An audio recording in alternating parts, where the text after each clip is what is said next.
नमस्कार.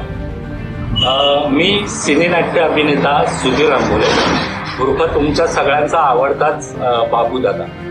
येत्या 9 मार्चला दादर छत्रपती शिवाजी मंदिर येथे विटनेस या प्रायोगिक नाटकाचा प्रयोग सादर होणार आहे. तर या नाटकाचे सूत्रधार, दिग्दर्शन, प्रोड्युसर सर्वा श्री रवींद्र भोगटे सर यांनी केलेलं आहे. तसं या नाटकाचं लेखन मी केलेलं आहे आणि सहदिग्दर्शन सुद्धा केलेलं आहे.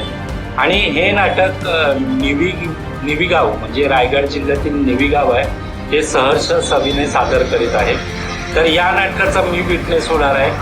तुम्ही पण सहकुटुंब, सहपरिवार, मित्रमंडळीसह हे नाटक बघायला या आणि या नाटकाचा आनंद घ्या. मी तुम्हाला सर्वांना जाहीर आवाहन करतो की हे नाटक बघायला नक्की या. धन्यवाद.